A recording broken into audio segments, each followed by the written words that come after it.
Dr. Saraswat, sir.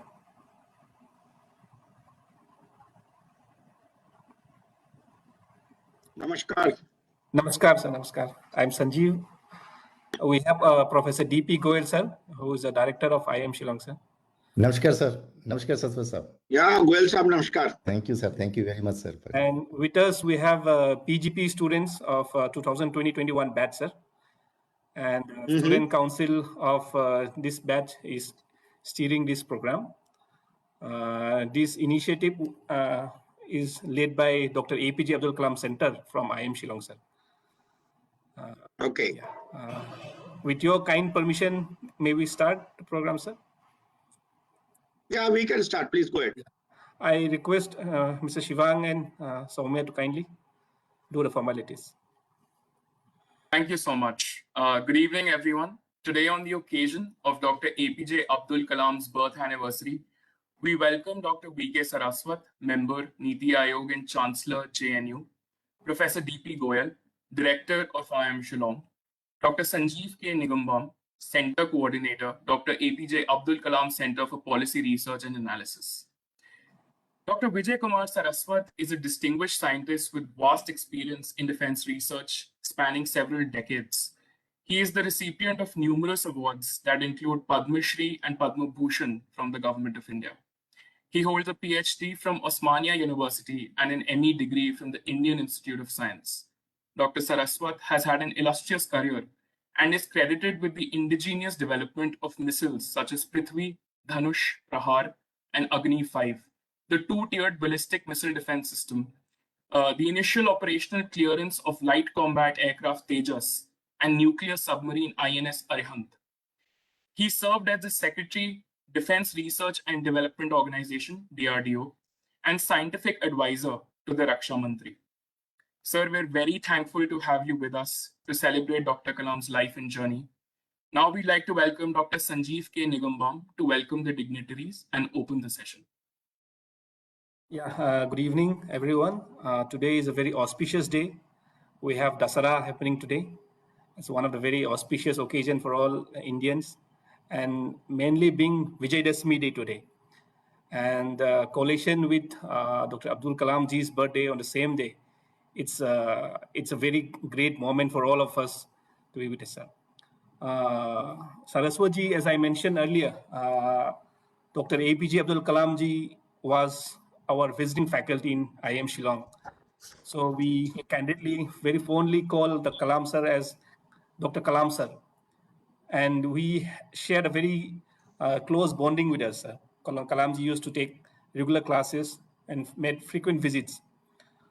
Unfortunately, Kalam ji's last, as we all aware that his last thing was happened in IIM Shillong while delivering a lecture. So under his ideals and vision, and also with the direction of Prime Minister Narendra Modi ji, IIM Shillong, Ministry of Development of Northeastern Region, and the Northeastern Council, these three important agencies has come up together to initiate a think tank in the region led by IIM Shillong. We call this center as Dr. Abdul Kalam Centre for Policy Research and Analysis, which has been conceptualized in the year 2017. We are in the fifth year in the functioning in this region. Mainly, our center focuses on policy imperatives, development policies. We work very closely with Ministry of Donor, NEC, and try to figure out the best practices on how the policy implementation can be happen in this region.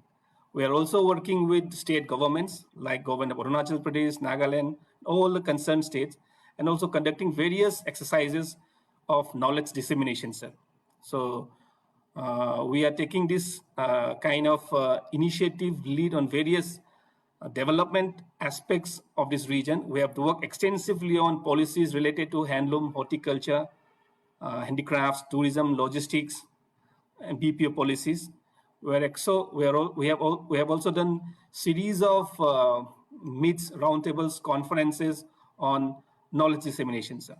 With these few things, I request our Professor D.P. Goyal, Honorable Director of IIM Shillong, to kindly address and welcome this interaction program.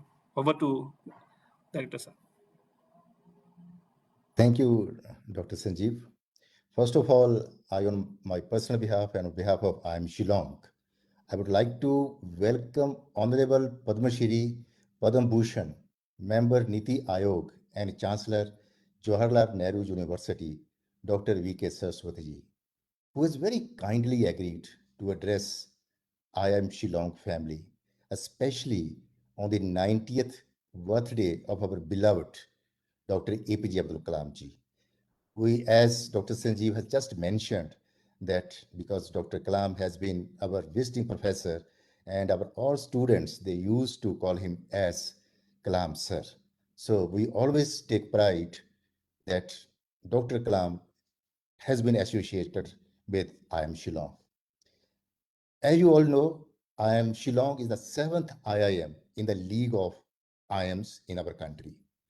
We started our journey with our first batch of PGP students in the year 2008, and in a short span of 13 years, our institute has established not only in India, rather globally.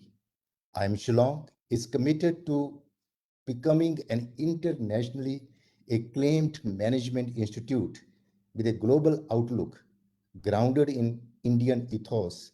And to achieve this vision, we have set our sights on global standards of academic excellence, action-oriented research, value-based consultancy, and quality executive education.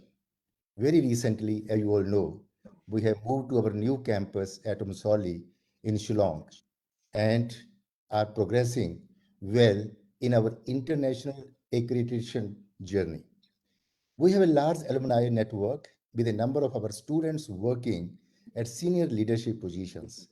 In order to provide cross-cultural exposure to our students and faculty, IIM Shillong is taking big strides to foster international collaborations with management institutes of repute. We are proud of our association with the late Dr. APJ Abdul Kalam, who had taught to many of our students in the past. Today, while we celebrate his birthday, in fact, we remember him with a sense of gratitude. There is much to learn from his teachings. Dr. Kalam was a firm believer in the power and potential, especially of the youth. So today, let us listen to Dr. Saraswati on today's special day for all of us.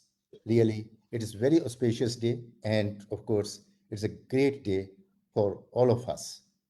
With these words, thank you so much. Once again, I welcome Saraswati and we are looking forward for his session with all our students, our faculty members, our officers, and staff. Thank you very much. Thank you so much, sir. Now, on behalf of the IIM Shillong family, I would like to welcome Dr. Saraswat to share his and Dr. Abdul Kalam's vision of India at 75 years and share his key learnings and takeaways from the great life journey that he has had. We welcome you. Thank you for the introduction. And my greetings to Professor Goyal, Professor Sanjeev, and all the faculty members, the students, and all the academicians of IIM Shillong and the Abdul Kalam Centre for Policy Research. It's a great day, as Dr. Goyal mentioned, coincidence of Dr. Kalam's 90th birthday with the Vijayadashmi Day certainly brings double happiness and pleasure to all of us. Remembering Dr. Kalam, the missile man of India, as all of us we know, on his 90th birth anniversary, certainly brings his teachings, his ideals, his vision, which were responsible for taking India from what it was and what it is today, through his and for the strong foundation which he envisaged. I'm sure all of you have interacted with him. Also, I was very lucky to have worked with him for almost 25 to 30 years, till his last day. In fact, the lecture which he was delivering on his last day at Shillong, I think we sat together and we were working on it just about 2-3 days before that. So that is the kind of interaction I had the privilege of working in him. My life has actually changed after I came in contact with Dr. Kalam. The complete trajectory got transformed as a missile man, I would put it this way. And when we were preparing all the documentation for him when he was writing his Vision 2020, and then later on the Beyond Vision 2020, it was basically on one single theme. All of you know about it, that he always believed that India has to become a strong nation because it's only strength that respects strength. And having seen the kind of coercive approach the international community had followed against India through the missile technology control regimes and variety of disparities, discrimination, like on the nuclear policy, not signing the non-proliferation treaty and all these things, always used to hit him hard. And always he said that only when you are strong in technology, you will be respected. So his Vision 2020, his Vision Beyond Vision 2020, and all other themes have always carried forward the single point agenda, how to make our nation number one. I'll give you one episode when we were doing under the Missile Development Program, IGMDP. We used the development of various missiles. We used to make presentations to him on various missiles. And we were 5 project directors at that point in time. So one project director would say, sir, my missile is number 4 in the world. I would say my missile is the number 10 in the world. Like that, we'll used to compare with the existing missiles in 1980s and so on. So he will come up at the end of it. Friends, I'm happy that you guys are working on contemporary technologies, but I'm waiting for the day when you will say my missile is the number 1 in the world. So that was his dream. His dream, he carried it forward. And later on, he became India's People's President. All of you know, the most loved president of the country. As a professor in various institutions, wherever again, he has attracted the large number of children, the students, the youth, and he was really bringing out what is called one fact, that there is a value system in our country which is deteriorating, and he always emphasized in all his talks how to improve our value system, go back to the value system, the core values of India, and that core values should start from the home. And that's why he would use to give an oath to the children at that point in time, the students. And I think he might have done it in IIM Shillong also. He used to say that, take an oath that I will succeed with integrity and honesty in my life and career. So I will succeed, but with this particular thing, success many people gain, but people should gain success with integrity and honesty. So that is the kind of thing. So today when I thought of talking to you, I thought it better to look at, have we fulfilled his dream? Have we really reached the levels where Dr. Kalam used to think all of us should do, or the India should do? And particularly the year of this year, when our Prime Minister launched what is called the 75th year, or the Amrit Mahotsav of India, where he said Azadi Ka Amrit Mahotsav, he mentioned during the speech on the 15th August.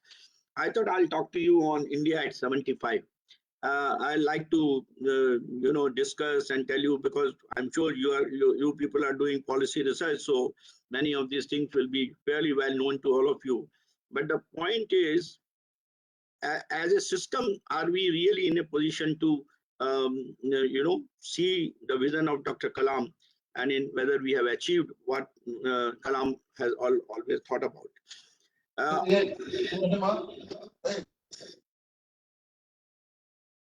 So if you look at India today, and particularly after this pandemic, when our Honorable Prime Minister had set very great targets, when he says that India should get 5 trillion GDP economic target, which he has set, despite COVID.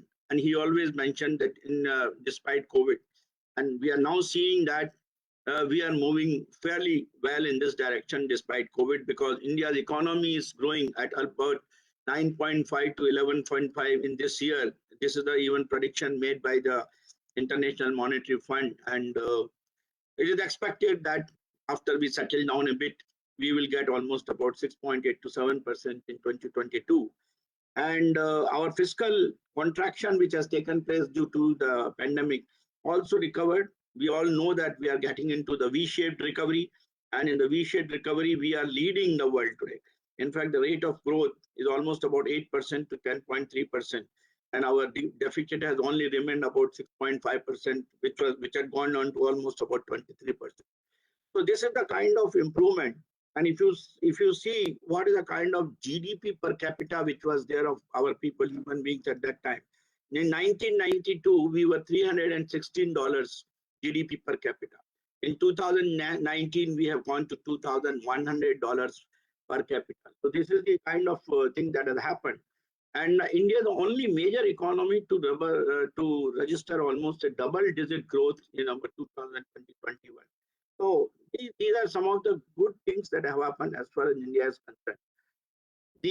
Another thing which our Honorable Prime Minister has launched, and many of us are working towards that, and which was also the vision of Dr. Kalam, what is called the self-reliant India.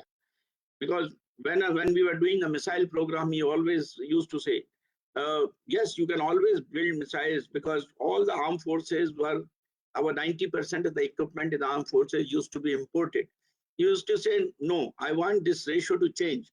What we used to say in those days, 90% import, 10 to 20% from the indigenous sources, should change the ratio. We should have 80 to 80% indigenous equipment, about 20% should come from the imported sources.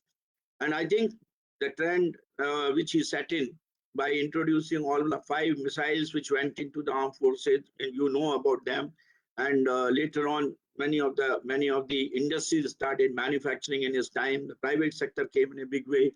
So that was the beginning of the self-reliant India.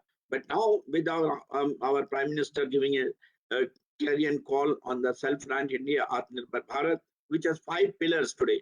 Economy, which has to move forward in leaps and bounds with no, then the infrastructure. Country should invest more money on infrastructure, which will usher country into a modern India. Then system, and that is the basis for everything which Dr. Kalam also talked. Technology-driven systems at par with the ambitions of the 21st century. That's why our Honorable Prime Minister has been talking about all the disruptive technologies which are going to make tremendous difference in every aspect of the human life, whether it's social, technological, all sectors like agriculture, health, education, mining, anything you take, which will be getting affected by the technology. And then, as Dr. Goel mentioned, and Dr. Kalam also believed a huge in this, our demographic advantage. Our demographic advantage is in terms of that our youth, we have almost about 400 and odd million young people buzzing with energy like you guys who are present here in this hall today. And the country is being driven by them. I'll also discuss about what kind of steps the youngsters are taking today. And of course, the whole basis of economy is by increasing the demand to be at par with the strengthening of the supply chain. And that is one thing which we have noticed now after this pandemic and during the pandemic. The disruptions that has taken place during the pandemic, thereby restricting our economic growth in many sectors.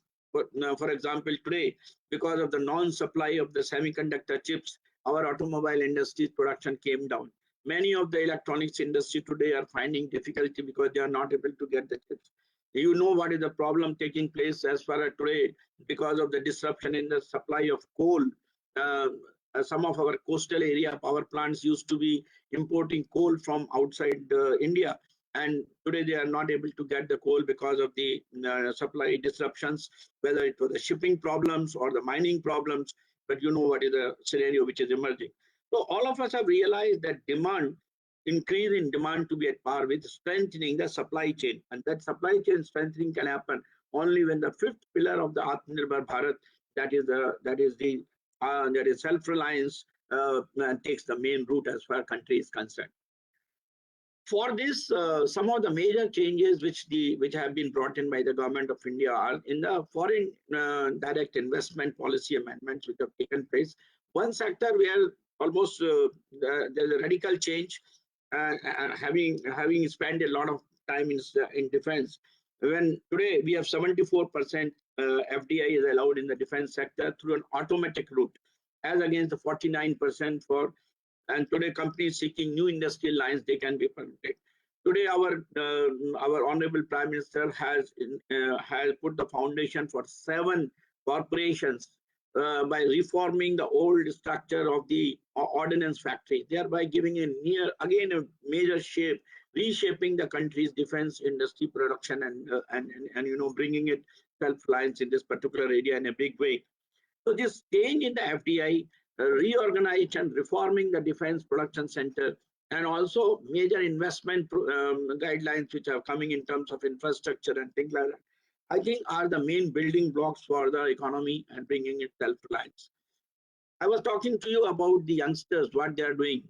One of the major things that has happened in this particular domain regime of NAFRON since 2014 to 2021 is that we have got now 50,000 startups that have come up. Startups are scaling new heights in the country. We have recognized startups spread across 623 districts, and each state and UT has at least one startup. We have 5,49,842 jobs reported by 48,000 startups with an average number of almost 11 employees per startup. About 1.5 lakh jobs have been created by recognized startups in 2021. And one more thing is about equity and as well as women's participation. About 45% of our startups in India have a women entrepreneur. And government has provided enough funding opportunities. We have a fund of funds scheme with a corpus of almost about 10,000 crore. So India is becoming a startup hub today, where our young people are really making the difference. And all those who are coming out from institutions like IIM Shillong or other major national institutions, they are now not looking for jobs. Actually, they are looking for setting up their own startup companies and also providing jobs to the people. And because of these reforms in FDI, which I mentioned to you, there has been a significant inflow of foreign exchange to the tune of about 8172 billion. That is FDI inflow during 2021, which is almost 10% more than what it was in 2020. And this kind of a growth is an indication that India has today become one of the major hub for investment. The kind of geopolitical changes which have taken place, I'm sure some of you guys must be doing study on that, and that the American industry, which has moved over to China, and most of the production was being done in China, is now pulling out, and many of the European industries are also pulling out. So a favored destination for them today would be India. And for that, the government of India is providing the necessary ecosystem. As I mentioned to you about FDI, as I mentioned to you about import-export policies, our taxation policies. So that is bringing in huge investment, and that's why this increased FDI thing was there. Anything which we are providing today is the call for major boost of economy, the ease of doing business. Our ranking, there's an international ranking in the ease of doing business. India ranked 63rd in 2019. 14 ranks today, we have improved from 77 to 63rd. That is the kind of improvement. There's a major push through digitalization and through other processes of ease of doing business, what we call as a single window approach for making any decisions, opening any company or making any business and so on. This ranking is done based upon various indicators. So we have, out of the 10 indicators, in 7 indicators, we have improved closer to the international best practices. The report, which was a 2020 report, acknowledges that India is one of the top 10 improvers and third time in a row with an improvement of 67 ranks in 3 years. Highest jump by any large country since about 2011. So certainly there is a tremendous change in the way we were doing business earlier and what we are doing today. Another thing which has happened is how did we actually perform during these crisis days of pandemic? Last 1.5, more than now almost 2 years, the way Indian system has worked.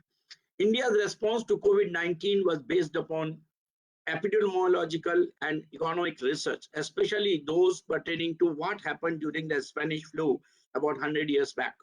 And our policy focused on minimizing losses in a worst case scenario when uncertainty was very high. And we restricted COVID spread to less than 37 lakhs cases, over 1 lakh cases saved. And we are now getting into what we call as the V-shaped recovery due to the timely lockdowns. And it is strong, about 7.5% strong recovery from about 23.9 what has happened in the Q1. And basic focus remained that in this process, we were uplifting the poor, we were uplifting the farmers, we were taking care of the women, and also trying to make sure that the economy does not go down as much. While our contraction was about 24%, but despite that, I think the recovery rate has been very, very fast. That shows the system is very robust and reliable, and the government investment that came during this period, supporting whether they were in the supply, in the demand side or on the supply side. In both sides, there have been significant changes, both for the MSMEs, corporate sector, taxation reliefs, taking care of the laborers who were moving from the metro cities into their villages and things like that. The variety of actions which were taken during this period, other than the excellent health coverage which was provided during the phase 1 and phase 2, which has resulted in we coming out with the minimum casualties. I'm now comparing world over. With respect to that, I think India has done reasonably well. And this thing has also happened, that our program on universal healthcare and India where health comes first, on the platform of Prime Minister Jai Cover, about 75% of the population that publicly financed health insurance is being done. We are strengthening public sector facilities like institutionalizing district hospitals and ranking. In fact, there is one thing which NITI Aayog has started. We have started doing aspirational district programs, and in that we are trying to do the ranking of the various hospitals in various districts, which has really created a competitive spirit. And as a result, we find a lot of improvement in various layers. We are triggering private investment in supply deficit areas through incentives for hospital empanelment. And we are establishing research consortia for higher priority diseases. You have seen the way the collaborative research has happened, which has resulted in the growth of, in the development of 2 vaccines in India, the Covishield and the Covaxin, which has happened. And in addition to that, a drug like 2D glucose, which was developed by DRDO and ICMR together to meet the requirement. And the large number of things like, the oxygen supply systems, the ventilators, and the oxygen concentrators and masks and all variety of things got indigenously developed, where academic institutions, industry, the national laboratories, and every sector, every ministry joined together. That shows the inner strength of India when a crisis comes. And we not only supported the domestic patients, I think there was a huge export of our vaccines, huge export of our many things which were required by the world community, particularly those poor countries like African and others, where there was shortage of these things, both in terms of medicines. India being a hub of vaccine production and also some of the pharmaceuticals, I think we were able to support the world in that particular sense. So that is again our, our mantra, that we should provide help to the world as a whole. Now, there are many schemes which have been launched during this period, not only this period, in the last 5 to 7 years. And those schemes have really made a lot of difference. One such scheme was Jan Aadhaar and Mobile, what we call the Jan Dhan Yojana, where 0.197 billion bank accounts were opened. There were more than deposits of more than $286.9 billion rupees. More than 126,000 bank mitras were deployed. 131,000 financial literacy camps were organized. About 0.12 billion people included in the social security cover.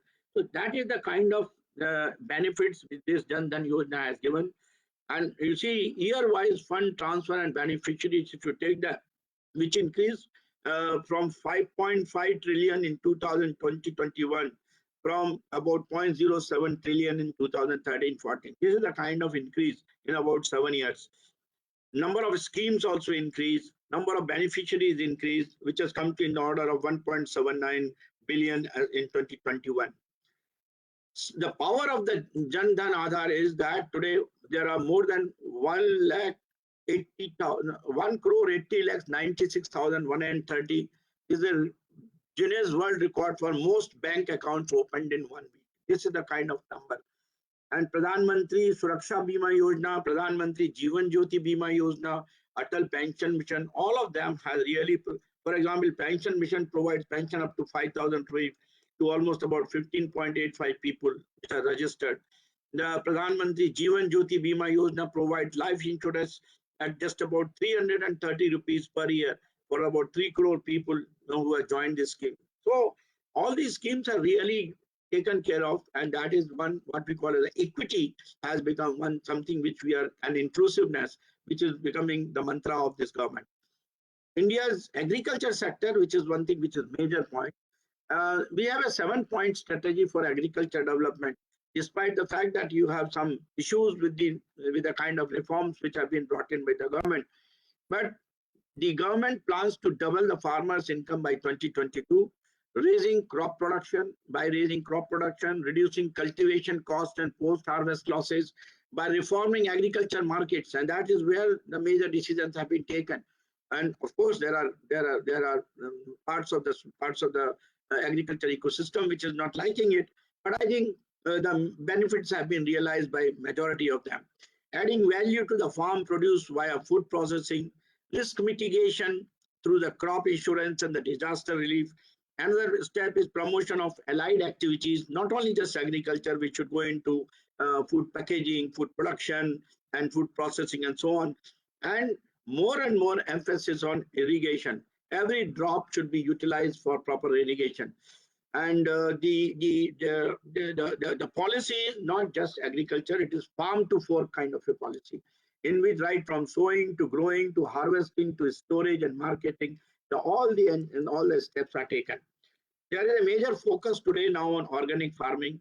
Soil health cards are being issued, and Pradhan Mantri Krishi Sinchay Yojana, where per drop more crop is being worked out. We have also got into this neem coated urea, where the misuse of or the extra use or the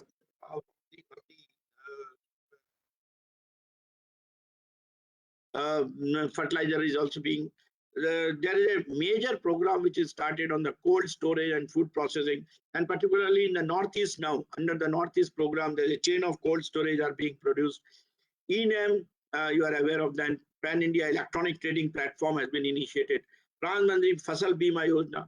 So the major agriculture sector reforms are there, and I think if all get going, and every farmer production organization, all of them come together, I think there will be a great benefit. And India, even with the reduced agriculture land which has happened due to urbanization, now I think we'll be able to not only feed India but also supply food grains to the rest of the world. That's the kind of vision we have. All of you know about Swachh Bharat Abhiyan. I won't talk much about it. It has really made a difference. What was in India, we had about 38.7% in 2014 toilets. Today in 2019, we have 100%. That is a kind.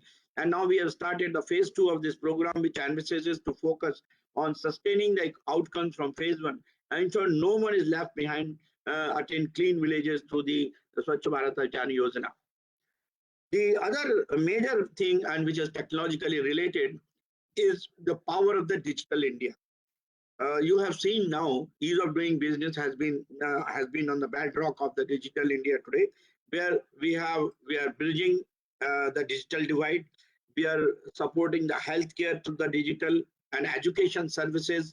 During pandemic, you have seen the kind of support which you would get from for our education of children, right from primary school to the higher education, where online education could be given, exams could be conducted even in the remotest part of the country. And that could happen because we have today BharatNet, the world's largest rural broadband project, which provides broadband connectivity to all the 250,000 gram panchayats across India. And this has happened not just like that, because we have laid almost about 5,25,000 kilometers of OFC line, number of GPS or OFC laid have been laid, and you have got connected equipment to more than 1,60,000 places. So that is the kind of connectivity which has been provided, which has really stimulated the rural economy. Today, the people sitting in the villages are able to approach through the e-diagnostic system, the corporate hospitals in the metros and the peri-urban areas. This is a kind of digitalization process which has happened, not only in healthcare, education, agriculture, ease of doing business, financing, and industry, allied things. And now this is being tomorrow integrated as part of the ongoing program with the disruptive technology like artificial intelligence, data mining, and others, which are going to really make this platform to bring in the smart city solutions, to bring in the smart grid solutions, bringing in solar energy, bringing in renewable power, cleaning our grid, and things like that. All of them will happen on this platform of Digital India. And to support this Digital India, and one of the major pillars of Indian economy has been the growth and evolution of India's software industry.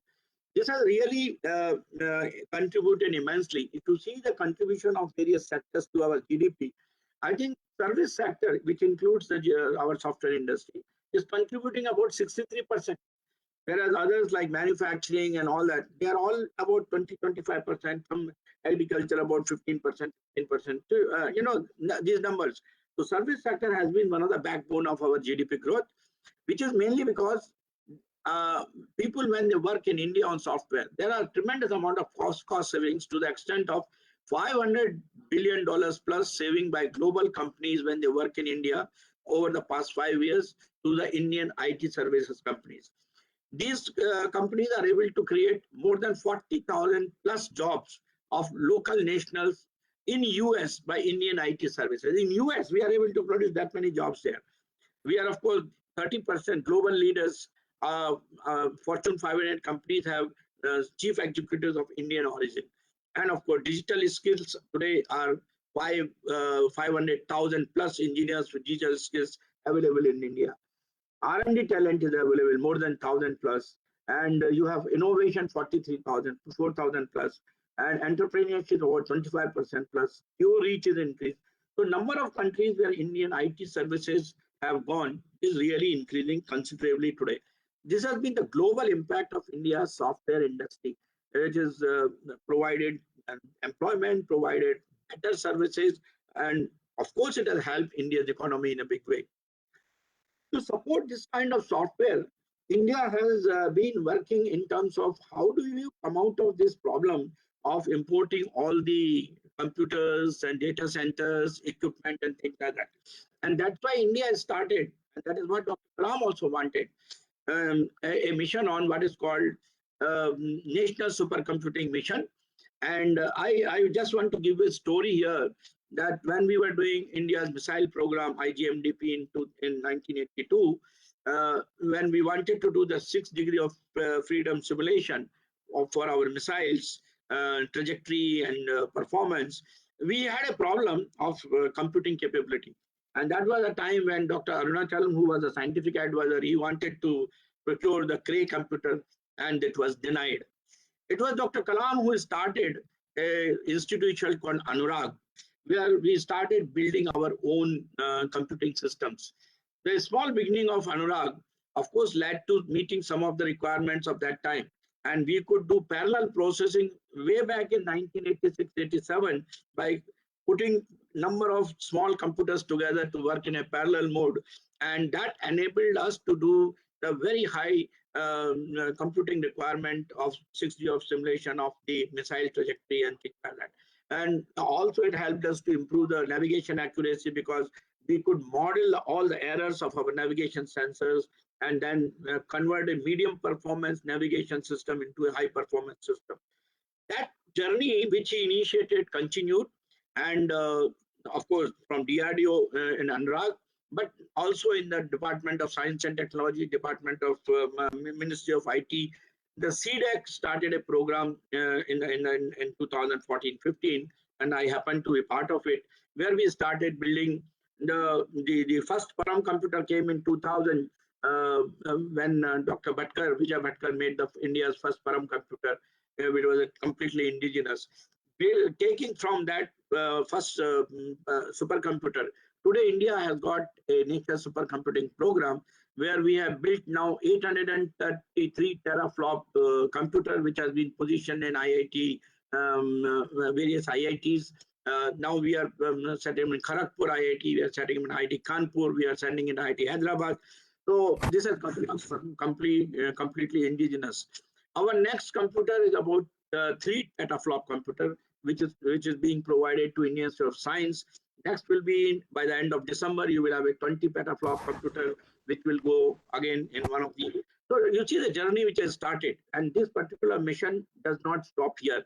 From 20 petaflop, using of course the some of the semiconductor chips which we are purchasing from the foreign market, the entire right from the PCB, what we call it the motherboard, right from design of motherboard to loading every component designing is done indigenously, and indigenous Indian companies are manufacturing these computers in India today.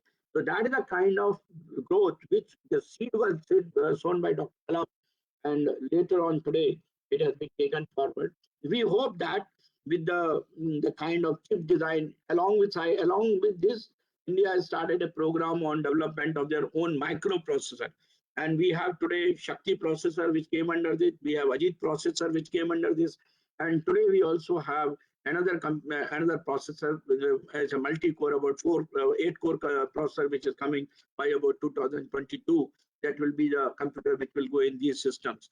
And the journey is towards making by about 2024-25 an exascale system. An offshoot of this is that today, to meet the requirement of the artificial intelligence and the data mining, data analysis, data science, all these activities, robotics, we are also developing an AI-enabled computer, which will be useful for AI applications. And already one system has been done, Param Siddhi as we call it, and we are now going to upgrade it to much higher capabilities. So this is a major program which will make India self-sufficient as far as the supercomputers are concerned. India does not want to stop just working on themselves. We also want to open window today under the directions of our Honorable Prime Minister with the Indian diaspora abroad. Indian diaspora, which is there in the foreign countries, is always willing. In fact, many of them are your alumni from IITs, alumni from ISC, alumni from NITs, a number of central universities. And as I mentioned to you, all of them have done exceedingly well abroad. So to leverage the capabilities which the Indian diaspora has got, our Honorable Prime Minister gave a call for what is called Vaishvik Bharati Vigyan Summit. And in November 2020, myself, Dr. Vijay Raghavan, Dr. Satish Reddy, we started a program, Vaibhav, a summit we conducted with a global virtual summit of overseas and resident Indian researchers and academicians. Almost about 2,600 overseas Indians registered for the summit, about 3,200 panelists and about 22,500 academicians and scientists from India and overseas participated in month-long series of webinars. Among panelists, about 45% were overseas Indians and 55% were resident Indians. And we really could identify about 71 countries participated in the country, which included the Indian diaspora.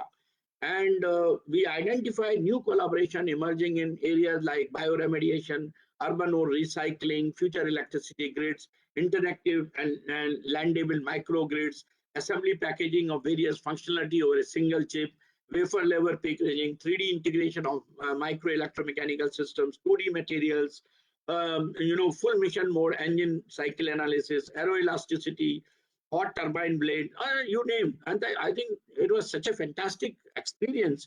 And today this particular exercise is taking shape. Institutions, identified groups have started working with the foreign students, foreign professionals, and many projects are being done to improve the India's technological strength. And one of the major thing in this Atmanirbhar Bharat, and also to take our country into the new domain of innovation and incubation and making a major shift from what we have had in our education system. India also launched its National Education Policy 2020. Many of you are part of this, with the basic intention that it should move away from the rote learning what we used to have to more and more like creative thinking, critical thinking, to boost logical decision making, and bring more respect for diversity and local context to be reflected in all our curriculum, pedagogy, and policy. Bring equity and inclusion to become the cornerstone of all educational decisions. We should bring community participation. We should have philanthropic private community participation that should come. And you should use technology in teaching and learning, removing language barriers. In fact, that's why now it has happened. Mother tongue, education in mother tongue up to a certain level so that people have a better understanding, and foundational skill development. Because we have found that a large number of people used to face children below the age of 5 did not have mathematical skills and reading skills. So the education policy clearly brings out those gaps have to be filled. I think this NEP 2020, many of you must have already started practicing in your institution, will make a unique difference because it will bring critical thinking and creativity. It will boost logical decision making and innovation. It will bring out the best talent available, the capability availability in this, and certainly emphasize on conceptual understanding, learning for exams with no rote learning. That should not be the kind of thing that has been emphasized. So this policy has been launched, and I'm sure this is going to make a tremendous difference as far as the future youth is concerned. We have realized that India has to make a major difference on our logistics, because Indian economy, one of the negatives is that our logistics cost is very high. Our financing cost is high. All of us are aware of that. There are three factors which we normally call it: our labor laws, our education, our infrastructure, our logistics cost, and our financing cost. To overcome that, I think there has been tremendous, many decisions have been taken. And we have today dedicated freight corridors which are being built today by the Indian Railways. There are 4 dedicated freight corridors which are going to connect from Dankuni to Punjab, and then from Bombay to Delhi and things like that. So these are variety of these dedicated freight corridors that will happen. We also have fast trains coming in today in our country. Vande Bharat Express, India's fastest train, which is coming. So all these programs will cut down our cost of transportation. Bharatmala program, which has been initiated, is going to take care of our 7,800 kilometer long coastal lines, where the industrial corridors along the coast and the shipping infrastructure in inland waterways, all this is a major push as far as the logistics are concerned. I'm already seeing the difference, the way the inland waterways have started working from Calcutta to Allahabad, and we are seeing that there's a movement of, for example, methanol from Assam Petrochemical is coming down. Many of the coal people are being using this inland waterways. So there's a progress, work in progress. I'm quite certain, and that is going to make a tremendous impact as far as the cost of logistics in the country is concerned. The energy sector, India has done very well because our renewable energy expansion program, solar capacity, you all know, we have a major energy push, 450 gigawatts target by 2030 and 175 gigawatt target by 2022, which includes about 100 gigawatts of solar power and 60 gigawatts of wind energy. Out of this installed capacity, renewable is about 86 gigawatt today. 34 gigawatts of solar, 38 gigawatts of wind, and another 36 are under installation. So India has achieved already 100 gigawatts of renewable energy installation, and it has a share of about 25.24 in the total installed generation capacity from the renewable. The 5th global position for overall installed renewable energy. That has really made a mark. And we have today renewable energy installed capacity of 226% increase in the last 5 years. So we have schemes like solar park, which will double from 20 gigawatts to 40 gigawatts. So this is a competition to the thermal and the nuclear. But I am of the opinion that a good energy transition strategy and a good energy mix, which is a major requirement today, ensuring that we move from the highly polluting, carbonizing systems to a clean energy scenario. And this transition will ultimately go from the thermal power and to the renewable energy, tidal power, renewable energy, and then of course to whether for the base load, you will still have the nuclear energy to support it. So it's a combination. And finally, as Prime Minister has announced, hydrogen mission on the 15th of August, the green hydrogen mission, which will be the ultimate, and a major push is being given today for the green hydrogen production in the country, increasing the demand of green hydrogen in the fertilizer sector, the steel sector, and in the cement sectors and others, will certainly spur the growth of the hydrogen production capability. It will also make all the aggregates for hydrogen. So there's a major push which is being given for clean energy in the country, and meeting the COP21 and COP15 commitments which India has made for reducing their carbon dioxide emissions and the greenhouse gas emissions considerably. So that is a major thing which is happening. But to support all this, as I have always maintained, India's nuclear energy program has to take the major shape as far as the base load is concerned, because vulnerabilities of the renewable power not being available 24/7 requires that we need our nuclear energy program to have. We have about 7 of our projects which are under implementation today. We have 700 megawatts reactors along with the Russians. We have 1,000 reactors in Kudankulam are set to India main nuclear reactors in the future. Our 22 nuclear power reactors have a total installed capacity of about 6,780 megawatts through these 7 power plants, and 7 more are under production. So you will have a fairly good capability. We have a target to go to almost about 6.3 gigawatts of power. That's the kind of target we are setting. Nuclear energy today, I can say that PHWR, the pressurized heavy water reactor, India has got self-reliance. In fact, that is one program which India, based upon what our eminent scientists, 3-stage program of nuclear energy, Homi Baba has given, has really moved into the right direction with bringing self-reliance in this particular activity. One thing that has happened as part of India's self-reliance is the achievements of the Department of Space. All of you are aware of that. Today, we have almost at par with the world, the India's space program. 96 spacecraft missions, 66 launch missions, 237 foreign satellites launched, 2 re-entry missions, and Chandrayaan-1, Mangalyaan, AstroSat, South Asia satellite, and now we are planning for Aditya L1 in 2022. Gaganyaan we are planning in 2022-23. Chandrayaan-3 we are planning in 2024. Another Mangalyaan mission. So Indian space research program is completely on track, and it is really a proud moment that we can say that we are today launching satellites at the cheapest rate among all the countries who are launching satellites. That's why now the privatization has taken place of the Space Department. There's a large number of industries which are going to produce the launch vehicles. There are incubators coming in these sectors. They are able to now utilize the facilities of the Department of Space in a big way, and they will be in a position to now do what the Americans are doing, like the SpaceX and all that.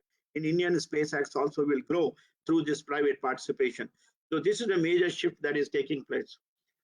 You have today Indian launch vehicles which are doing the great job, like from the PSLV, which is about 320 tons vehicle, GSLV Mark II, which is will to launch about 2,200 kg payload in the geosynchronous orbit.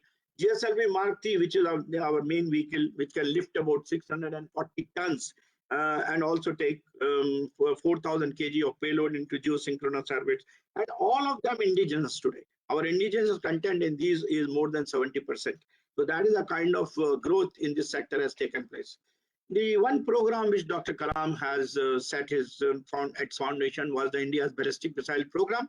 And right from the early days when we were building Prithvi and Agni technology demonstrator and Akash and Trishul and Nag, it has moved much beyond that. Having supplied Prithvi, having supplied Agni 5, I think now we have got into Nirbhar, we have got Agni 2, Agni 3, Agni 4, Agni 5, large number of missiles which are making India self-reliant as far as the missile technology is concerned today.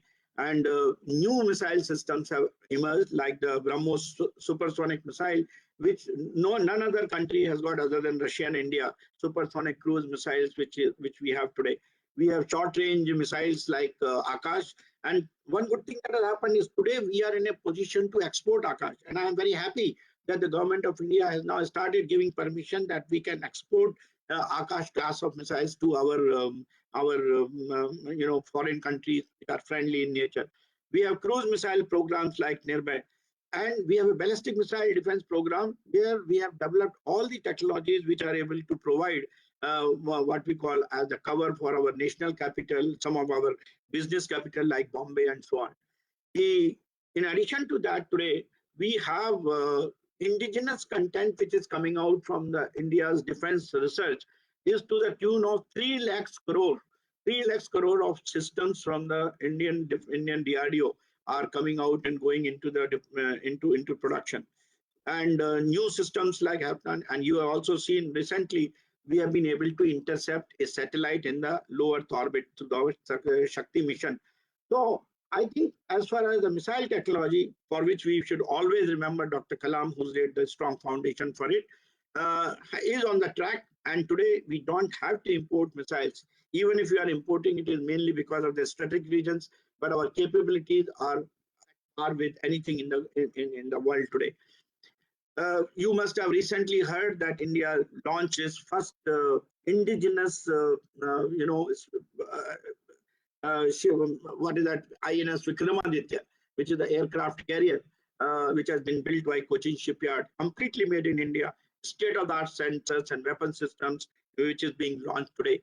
Now, we have Arihant class of submarines, and the missile program has also given our strategic reach with this INS Arihant, which can launch nuclear-tipped missile from the depth of about 50 to 100 meters, and also other Agni 5, Agni 4, all the tactical and Prithvi missiles which can carry nuclear warheads. I think that makes us and gives us the inner strength what Dr. Kalam used to talk. The strength. Now, since we have got the strength, we are a nuclear nation with a dictated policy that we will not use nuclear power unless we are acted upon no first use policy. I think that gives us the complete scenario of the inner strength of India as far as the strategic reach are concerned. We have done significantly well today. You must have all seen what has happened in the Indian recent Olympics, where we did exceedingly well in the various segments, like Neeraj Chopra getting the gold medal, Mirabai getting another silver medal, Ravi Kumar Daya getting silver medal, PV Sindhu getting bronze. Like that, our Indian hockey team, after so many years, able to come in the model category. So you can see that we have a 360-degree kind of a growth that has taken place in the last about 6 to 7 years. So India at 75 today is a very strong nation in terms of economic growth. India has all the ingredients today and potential required for becoming Vishwaguru. Now, the ideal is that we should convert this potential into reality by establishing a strong collaboration. And I will go a step ahead by giving a call to all of you to join in this hall, to participate and contribute. India should not only know how to innovate, but to out-educate, out-innovate, out-incubate, and out-perform in the economic landscape to become again to the top position in the economic growth, defense, and technology in the world. These are some of the things which have happened on a global scenario as far as India is concerned. But I know that I'm talking to the students and the faculty who are in the northeastern region of our country. I would like to mention here that I have interacted in the northeastern region. I have tried to build many things with the northeastern region, and In fact, I have visited Shillong at it 2-3 times, and we have highlighted many areas. One of the things is basically in the northeastern region, there is a requirement for us to actually, we have capabilities in various areas. We have done a competitive analysis of where each state and 7 states of the northeastern region, how do they increase. So they have their rankings. I won't go into each ranking, that is not important. What is important is there are capabilities in these nations, in these states, of exporting the produce what they are doing. It is evident from that the northeastern region appears to be exporting a wide range of products. It needs to focus on improving its export promotion architecture, and also in some cases, particularly with respect to agricultural goods, focus on improving its cold storage facilities.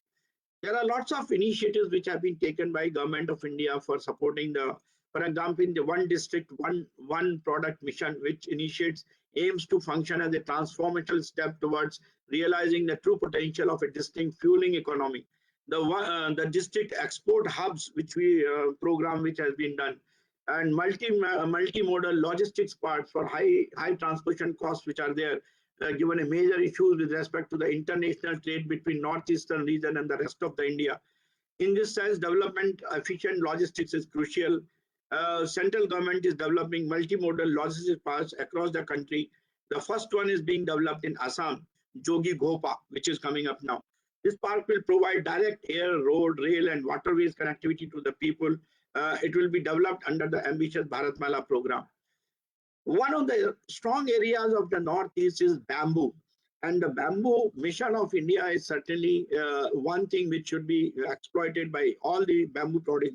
In fact, 2 days back, I had a session with the Chief Minister of Nagaland, and we discussed the bamboo, one of the major producer of bamboo in that, where the bamboo can be converted into useful products, and bamboo wood, bamboo dust can be converted into methanol, and the kind of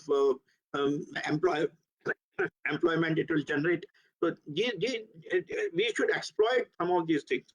And I'm quite sure that institutions like yours, who will provide the kind of entrepreneurship skills for those who are into this bamboo business, provide them the necessary know-how, provide them the kind of economic analysis of the kind of business they will do, support it, integrate it, provide them the platform for exporting this. And another thing which is happening today is that there is a change in the major change which is taking place of the choice of materials. Steel is being replaced by bamboo wood, and slowly you will see new norms are being evolved for construction where bamboo wood will be used. So it is going to be a major thing as far as the Northeast is concerned.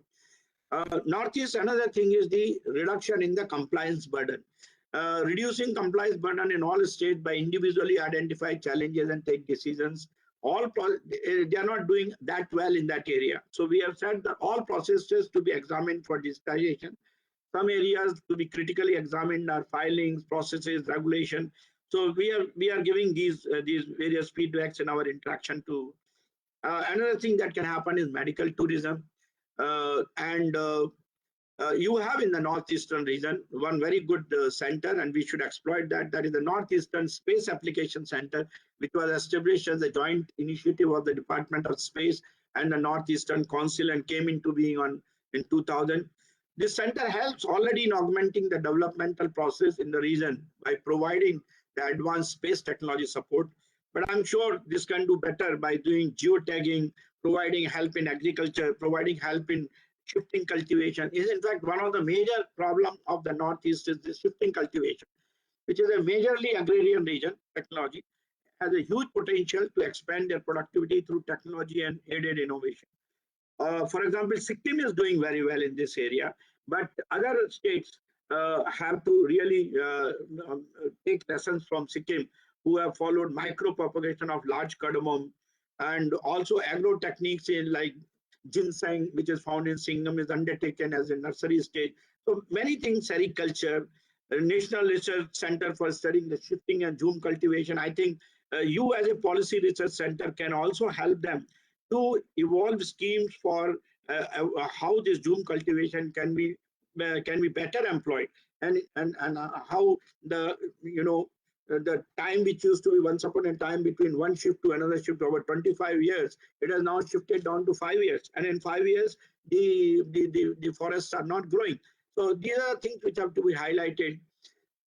We should also try to give them the benefits of vertical farming, use of technology like hydroponics and aeroponics to aggravate production for horticulture, geotagging of assets, it can be done, and sustainability in education. I think entrepreneurship development program, which IIM Shillong can certainly do it in various technologies like plastic technology, bamboo technology, and also some of the areas like oil and gas, which is a rich area there.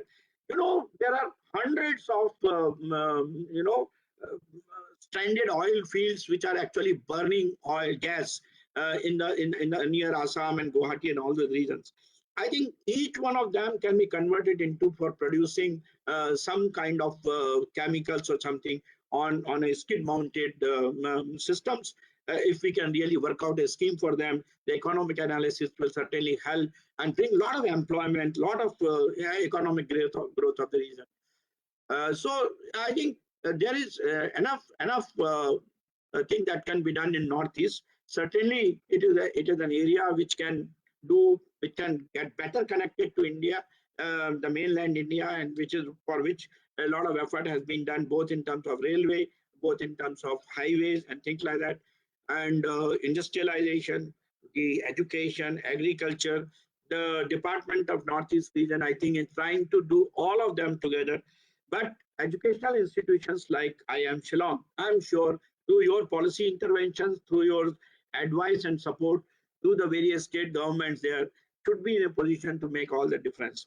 So at India 75, I can only say that overall, I think we have done exceedingly well. We are reaching our target of 5 trillion economy. We are also going into our education sectoral reforms. Our agriculture growth is improving. Our startup system is really taking shape. We are entering into the disruptive technologies in a big way today, and I'm sure the reskilling which is needed for our people to get used to the new disruptive technologies, I think your institutions will make a lot of difference. I stop here. I think we will interact on all the issues. Interaction will be a better mode of understanding each other will be there. Thank you very much for listening to me peacefully, and I'm open to questions.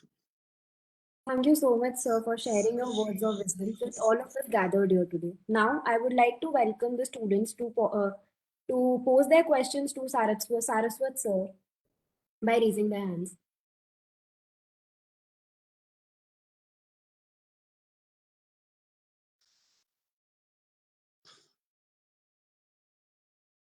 Priyansha, you may go ahead.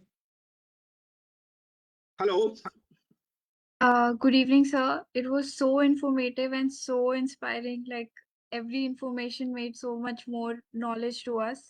So thank you so much for the session.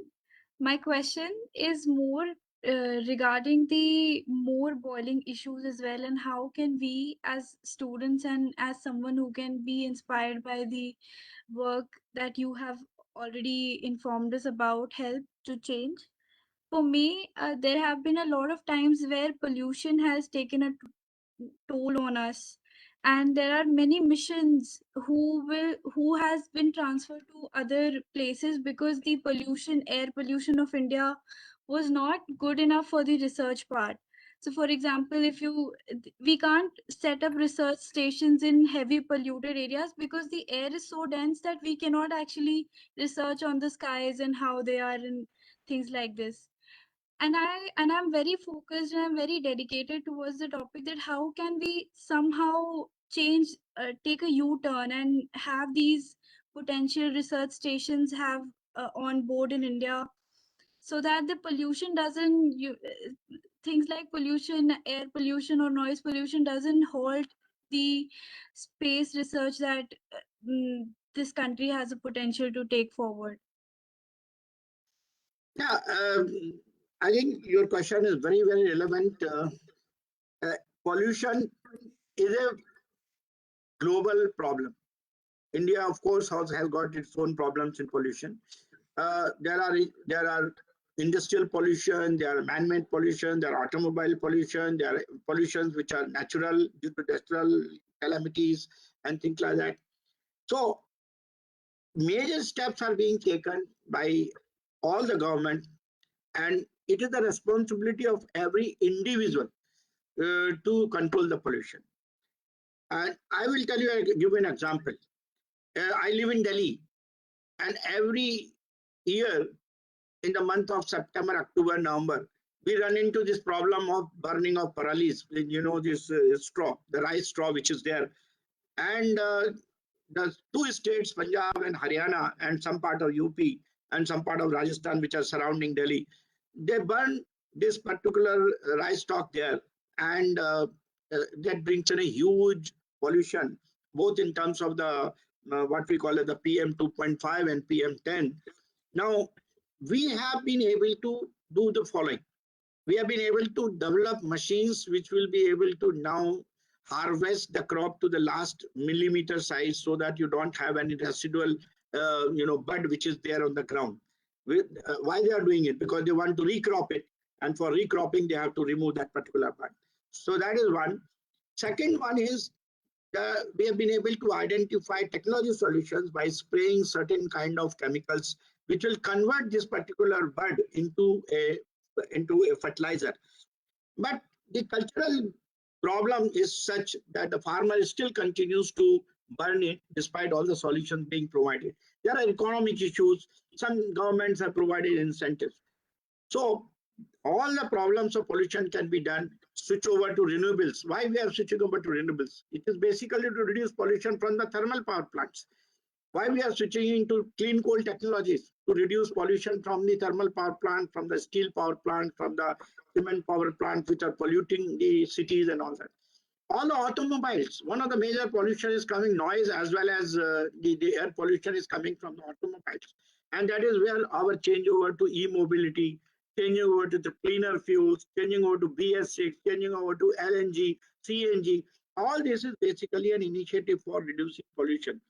But it is the responsibility of all of us to make what is called a cultural change. We have to bring that cultural change. We talked of shared mobility. We talked of going on cycles. We talked of going offline. We talked of sharing vehicles. All this is why all this is being done because of the major push on pollution control. And pollution control and the technologies are completely, they have to go in sync. For example, even today, coal, which is one of the major source of energy for our country, and I just want to share with you, International Energy Agency's predictions today is that despite the growth of renewables and all that, India will still have, even in 2040-45, we will still have about 42% of the energy coming from the coal, and balance will be coming from the other sources like renewables and all that. So if we have 42% of the energy still in 2040-45 coming from coal, can we not now start today itself developing clean coal technologies which will not pollute? And that means technology has to come for carbon capture and utilization. Technology has to come from advanced ultra supercritical thermal power plants which will reduce pollution and things like that. Same thing for agriculture, same thing for example, you have another water pollution is taking place because we have started using excessive fertilizers in our system. Our groundwater is polluted. It's not just the air pollution, it's a groundwater pollution. You must have heard about Punjab because of the flooded irrigation and excessive use of pesticides and fertilizers. The groundwater is so bad that you have cancer. You have patients you have people who are drinking that water is suffering from pain. So all of that means we have to get into precision agriculture. So technology inputs and cultural change are essential for doing the pollution control. And that is where each one of us, you as a student, as a researcher, I as an administrator and a policymaker, and others who are practicing this have to make the difference. Then only we can get rid of this problem. It's a total responsibility of all put together. So there's one more aspect, like the space debris has also taken a lot of more than what could the whole atmosphere could handle. Somewhere there was this research report by NASA that I read So, isn't that space debris is also somewhere halting our more exploration into what could be done further, like the missiles and all that, satellites and everything that go abandoned, they are still there. Can we somehow think of removing them? Yeah, space debris is not such a severe problem today, but it is going to become severe because the utilization of space is increasing every day. The number of satellites which every country is launching today is increasing, and whenever you launch a satellite, it leaves a debris in the space, and the space debris is harmful for the space object to start with. It has not come to the level that it is going to affect the atmosphere, which is below the space, so much. But certainly over a period of time, there won't be any orbits available for launching new satellites. There will be collisions in the space. There will be space assets which are going to be affected. And many of these space debris, which are of larger size, can also be dangerous to the planet Earth, because like the asteroids, when they get into the atmosphere, they burn off, but certain unburned portion and hits the target. Fortunately, the size of these space debris is still not so large. But when the large space stations are going to come, people are going to do space mining, people are going to do space colonization, and such things will happen. I think a scenario of what is happening on planet and atmosphere will also get created in the space, and we have to take steps towards that. For that, the international space community has already started working. America is taking a major lead on that by tracking each and every space debris in the world. And then there are now missions which are going to call space sweeping. They are trying to collect the space debris by launching space sweeping missions and collecting at least the large size and the small size debris and reducing the percentage of space debris in the country. But it's a very expensive mission. It has lots of cost involved. So that for that, this privatization of the space, bringing down the cost of launching of satellites, launching the cost of other space vehicles for doing this is a major requirement. I'll give you an example. Dr. Kalam's vision was that we should have space solar power. Instead of having solar power on the ground, you should have satellites which will be carrying space, the solar panels on board, and they will collect the solar energy in space and then beam it down through microwaves or through laser onto the ground earth, and then that will be reconverted into electrical energy. That would have given you space solar power 24/7 without requiring any land mass or the water mass or anybody. Unfortunately, it is a very expensive mission because the cost of launching a satellite is about $30,000 per kilogram. It is prohibited. Unless it comes in the region of $300 to $400 per kilogram, that kind of mission is not possible. And that requires international collaboration. So international collaborations on such large value missions, which are good for the entire planet Earth, which was the vision of Dr. Kalam, have to be launched. And space debris collection is one among them.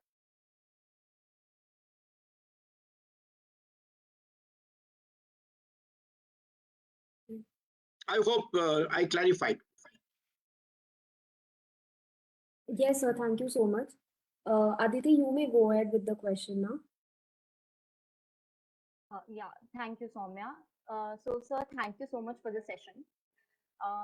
Sir, you come from humble beginnings. You are from Gwalior. You did your undergrad from MIT's Gwalior. I myself come from that college.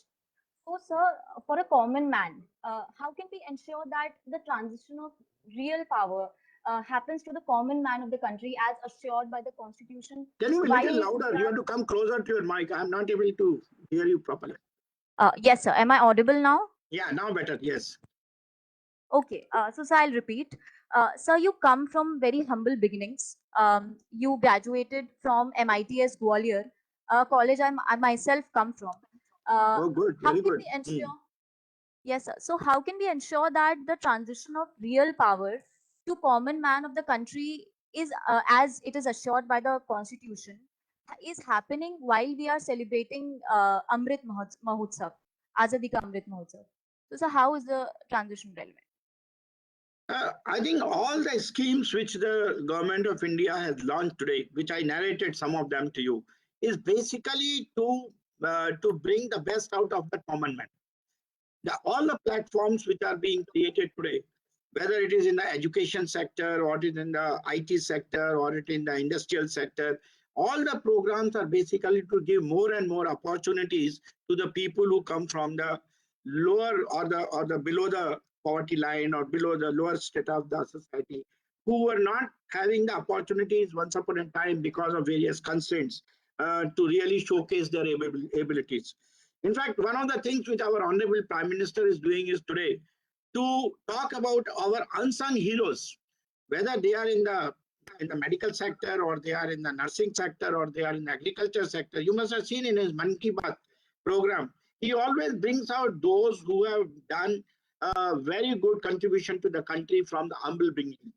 And that's why all the policies today of the government of India are to promote, whether it is reservation policy, whether it is subsidies to be provided for the industries, whether the quota for the students in the private and the government colleges.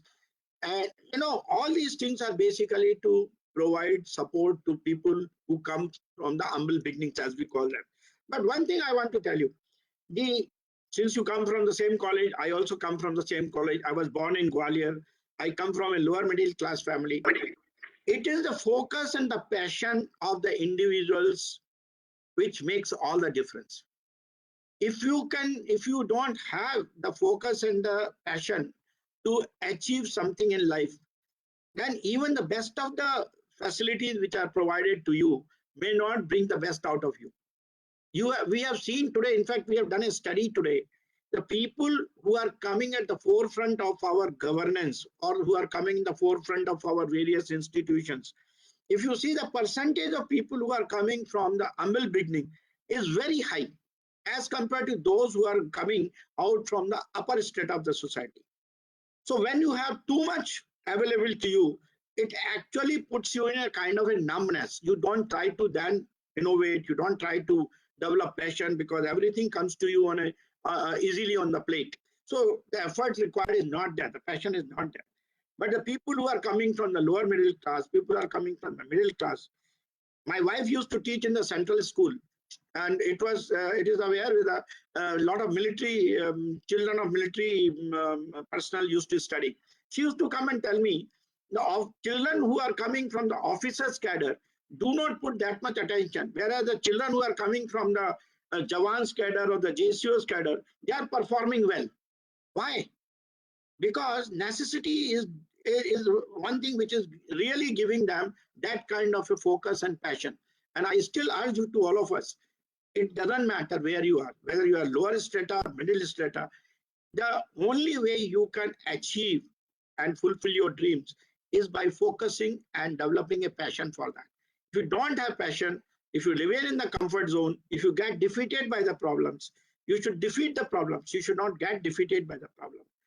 You should be a problem solver. You can't be a problem. So these are the things, if you do, I think all these layers which you're talking of coming from humble beginning will disappear. It's only that makes the difference. Thank you, sir. Thank you so much. Thank you so much, sir. Due to paucity of time, we will take one last question. Tanumay, you may go ahead. Yeah, good afternoon, sir. It was a great talk. So I have two small questions. The first one isn't a question per se. So you have worked with Dr. Kalam, and like more you read about him, like everything is less like if you read about him. So my first. Can you bring your mic is your communication is not clear. So now is it clear? Yeah, better. Yeah. So you have worked with him, like seen him very closely upfront, and my first question would be not so question as much, but like what was he like in person? Like what was his leadership like, and what did you learn? Like most important thing you learned from him. And my second question is, if you see nowadays the new trend is of quantum computing, even though you can't solve real, like till now you haven't solved like real life problems with the help of quantum computers, you do see like Google and IBM like making like huge leaps in the front of quantum computing. So what is the stance of India in that sector? Like even though we have done very good in supercomputing. So yeah, sir, this is my second question. See, Dr. Kalam was a great leader of human beings. He was a leader. He was one of the persons I always used to call him. His leadership is by coordination. He could coordinate the most diverse people on the planet Earth to achieve a mission. In fact, I used to tell that Dr. Kalam can make North Pole and South Pole to talk to each other to do a project on the equator. That is the kind of thing he had.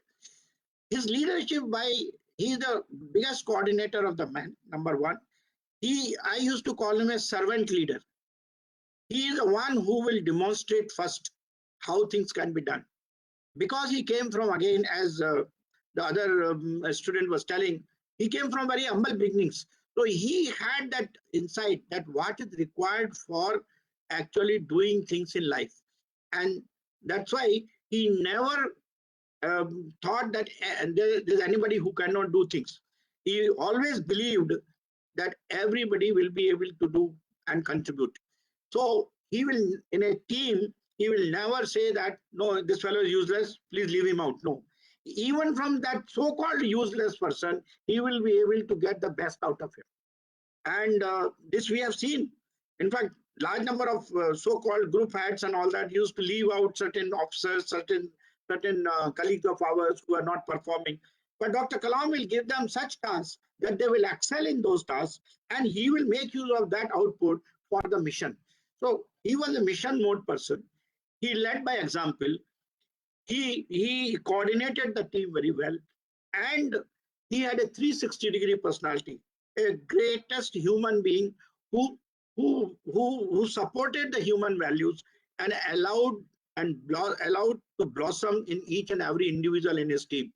His leadership is something, as we call it in today, he was a combination of a yogi, sannyasi, and a scientist. That was his leadership in its true form. You know, he was a very spiritual person. His spirituality combined with science was again the hallmark of his leadership. A spiritual leader. He never demonstrated his spiritual capability, but the amount of knowledge he has about Hindu culture, Indian spiritualism, he imbibed all of them in his actions. So he was a spiritual leader. That's why we always called him this combination of a yogic, a scientist, and a sage. So that is the kind of Dr. Kalam was there. The second question is the quantum computing. Yes, quantum computing is emerging as one of the, because as you know today, why quantum computing is emerging? Because the large scale integration is becoming smaller and smaller. We are now on 1 nanometer. We are going to come to atomic scale. So there's not possibility of going below that. So the next thing which is happening is the quantum computing, neuromorphic computing, quantum computing. While some of the developed countries, Google and all that, have been able to make qubits, something like 50 qubit computers and so on. In India also, we have a quantum computing program, which has been launched only last year by our Honorable Prime Minister. We are spending, I am part of that program, we are spending about 8,000 crores. And we have a national mission on quantum computing, where almost about all major national institutions like IITs, NITs, central universities are participating, and TIFR and ICERs. So we have divided the work, and I'm quite certain on quantum cryptography and quantum communication. Already there is a significant amount of progress has been made, particularly in quantum cryptography, which we are supporting our armed forces with. And we are also doing certain things on quantum communication. So work is being done. Yes, quantum computing, we are still lacking at the moment, because mainly we need to get a huge amount of investment in setting up some of those facilities, for which the money has now been provided. And I'm sure in the next 1 or 2 years, we will have those facilities where, whether it is NMR-based quantum computing or ion-based quantum computing, or the diamond, whichever lattice-based. So whichever kind of quantum computing process for computing will be there, will be developed. We are keeping all of them open. We have prioritized, and that's a major mission which the Prime Minister himself is very much interested in. He has launched it recently. So I assure you that each one of you can play a role in that, because there's a hardware development, there's a software development in quantum computing. So anybody can be party to this.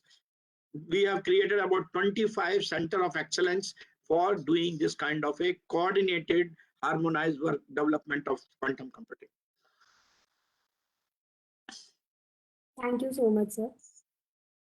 Thank you so much for the enriching There was session, something sir. coming on the chat box. I don't know. I could not read because I hope there was no question in that. So I have time. That is So covered, if you want to ask something more, I have no problem. Unless you are closing, I have no absolutely no problem. Time.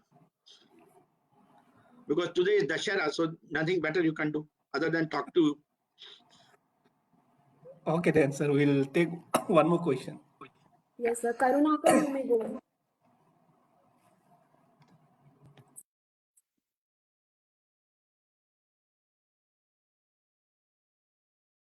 Karunakar, you may go ahead with your question. Jaikishan, you can go ahead with your question. Hello. Yeah. Okay. Sir, it's very Your symbolic communication in is nature not that clear. on. It is breaking. Can you come closer to the mic and speak, please? Hello. Yeah, now better. Yeah. So, sir, I was saying that it's very symbolic that on how Sri Ram illuminated the globe on Dashera, we feel illuminated by the session that you have conducted today. And on that note, Thank you. my question is, yes, it was very insightful. And on that note, sir, what I believe is a country majorly stands on two pillars: is that the project it undertakes and the human capital, the growth of its human capital. So considering on we are taking on really amazing projects, and it's amazing. But on the human capital front, what I believe is there is a lot of unorganized presence of unorganized sector. And considering that we are in direct competition in China and the world is really bullish on us, so we were very lucky that we are able to get a session from you. But the problem, probably the question is twofold in a way that what can be done so that there is a spark generated in school students? Can something be done so that school students from the young age get an exposure to such ideas? And secondly, the unorganized sector, which lives in a lot of rural areas, has lack of access. So how those issues of two different human categories and the issue of human capital can be addressed, and what can we do as students or as the upcoming we'll be joining in the industry? So what steps can we take, and what other things can be done to address that?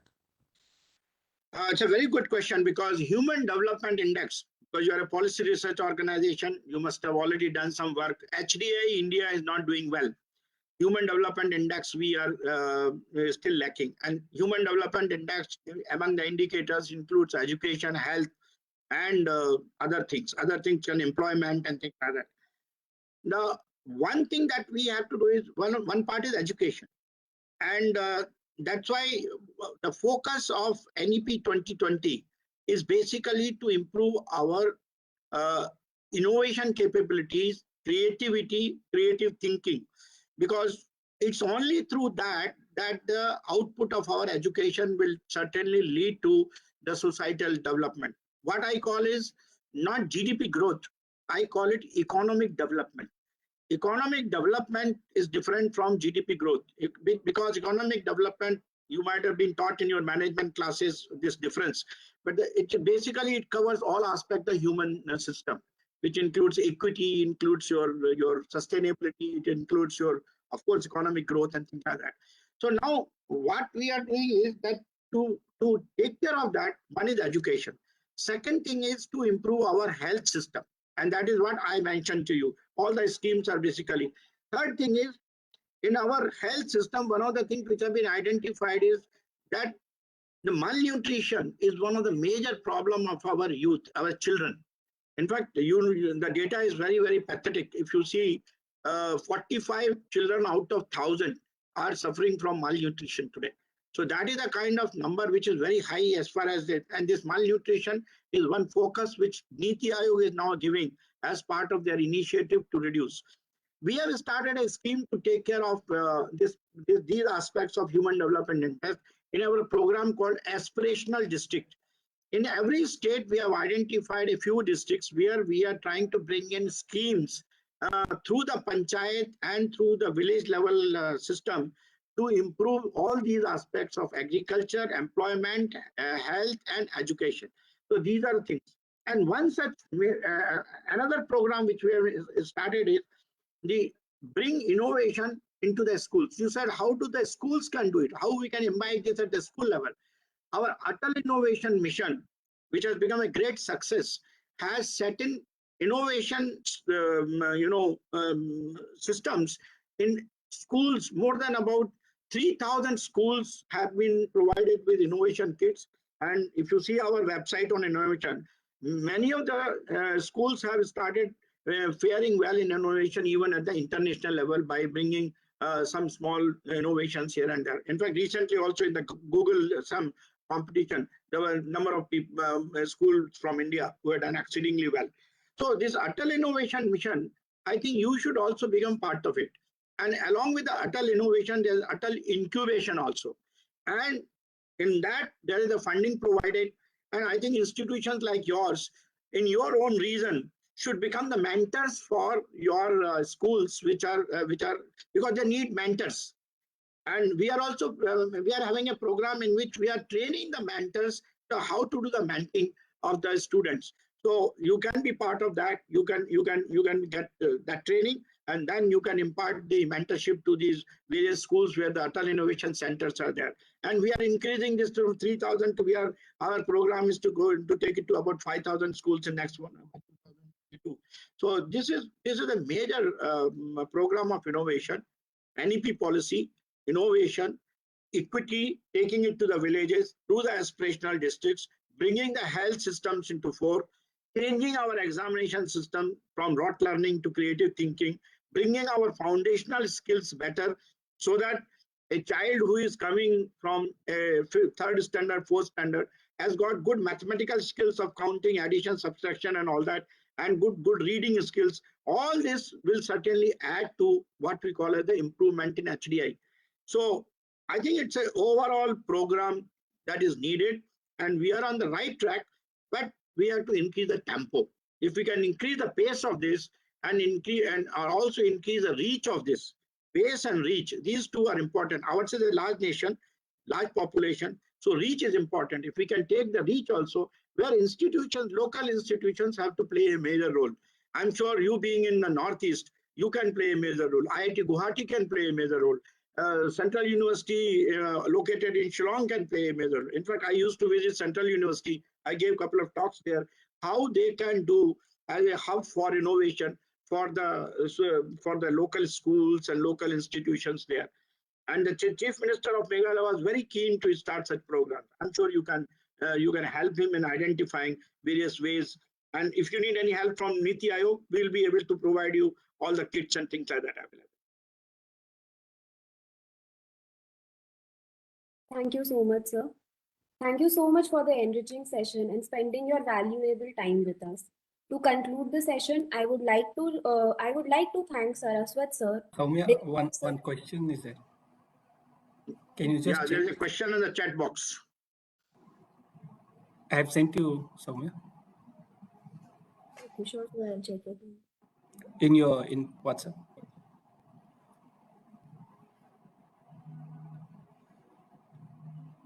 So there is one question from the department, which is, there is no dearth of talent in the country, but frustration creeps in because of the system not really understanding the idea.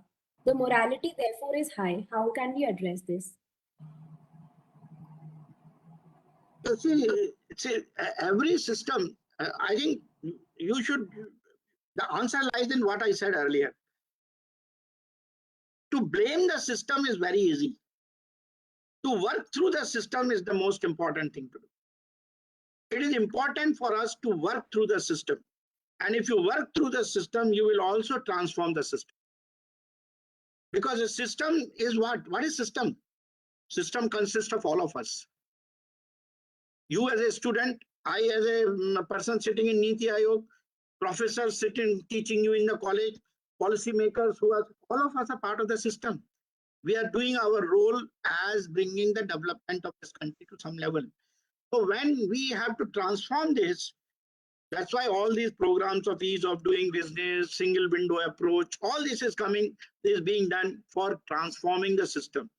But it can be transformed only if we follow this, if we change that, those are the practices which we have been doing in the past, if we change over to the new practices, and we develop the kind of passion which I am talking of, and don't give up by just facing the first stumbling block or the first impediment which you get in your life, and you say, no, the system is bad, let me go to America and probably do work there. That's a very easy way of doing things. But you will realize that when you go to America also, there will be problems even in America. It's not that America is all hunky-dory. So being in India also, you can do wonderful work, provided you maintain your focus, you maintain your passion, and you also try to transform and change the system if it is not performing the way it is there. Sometimes raising voice against the system is required, but that voice raising should be constructive. It should not be destructive. If it is destructive, it is not good for anybody. But a constructive criticism, constructive approach, giving methods of modifying the system, transforming the system, is what our Honorable Prime Minister talks of. That's why he says, send me mail. I will certainly take it from you. What are ideas for transforming the system? So transformation is important, and all that can come through your efforts, my efforts, and individual, and all the organized and the synchronized effort of all of us. So don't get disheartened. I think there is always a light at the end of the tunnel, and you will travel and go and reach that light. There's no problem. Thank you, sir. So there is one last question from Karunakar. Soumya will wind up now. We'll take. Okay. So due to paucity of time, I think we will conclude the session. Sir, we would like to thank you for the enriching session and spending your valuable time with us. To conclude the session, I would like to thank Dr. Saraswat, Sir, Director Sir Dr. D.P. Goyal, Dr. Sanjeev Nigombam Sir, Shri Atul Kilkarni Sir, Member Board of Governors IIM Shillong, Professor Subhadeep Mukherjee Sir, PGP Chair, and Professor Rohit Joshi Sir, SAPPR Chair, for gracing the session with their presence. Thank you so much, sir. Now, we would have loved to have you on the campus, but due to the current scenario, we would like to present you a virtual memento from the entire IIM Shillong family. Thank you. Thank you very much. Thank you. Thank you, sir. Thank you very much for the time, sir. Thank you. It was interesting, and I also enjoyed talking to all of you. And wish you all the best, and many, many greetings for the happy Dashara and the coming Diwali. Thank you very much. God bless you. Thank you so much. Thank you very much. Thank you so much. Thank you.